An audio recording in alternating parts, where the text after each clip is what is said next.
You cannot do great things without the greatness of other people. See, friends, when you look back over your life and celebrate all of your individual success, all the things that you've gone through, all of the things that you've come through, behind you were people who challenged you, supported you, prayed for you, connected to you, believed in you. Listen, God never intended for us to do this walk alone. He never, ever did.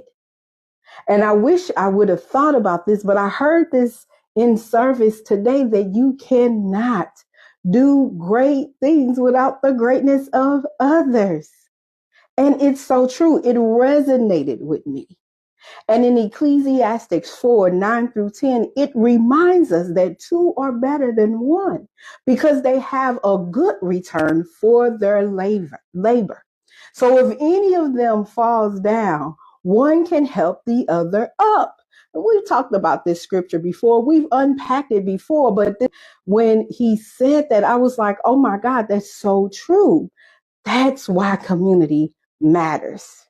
There's so many battles, my friend, that sometimes we often shrink back and try to clam up and handle on our own. But can I tell you, there are so many major seasons when we need people to remind us of our purpose, remind us of who we are, to encourage us when we're discouraged, my friends, to challenge us when we're stuck inside of our comfort zone. We need each other. I need you. You need me.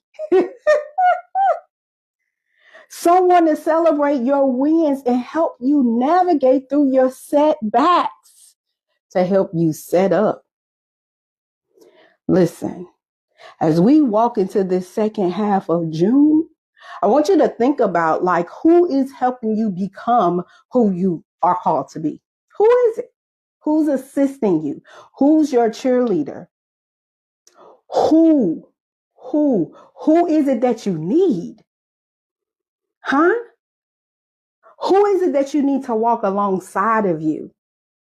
See, friend, the right community won't do the work for you. No. But they will help push you, propel you into your next. This month is all about resetting and refocusing and building your momentum through intentional daily actions. And some of us have spent the first and almost to the middle part of this month still trying to figure it out, placing ourselves in these environments where growth is expected, but then we don't grow. Being alone and telling ourselves like, I need accountability, but I don't want to be accountable. Listen, I want to help celebrate your progress. I want to help you get through the process. You were never meant to carry this vision alone. Being connected, my friends, get in a space. I don't care if it's with me or with somebody else, but be intentional about getting in a space where you can grow together, pray together, learn together, move together. And if you are in those places and spaces where people are not doing that, I suggest you find somewhere else to go. Because sometimes the breakthrough you've been praying for is connected to the people that God has positioned you around. Sometimes the things that you've been waiting to do, there's already people who are already doing it. And they may be just one or two steps ahead of you, but they can help you from ground 0 to 1 if they are at a 3 or a 4.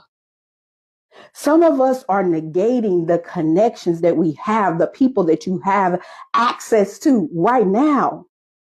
You may not always have access to them. You may not always have access to them. But who's in your peripheral?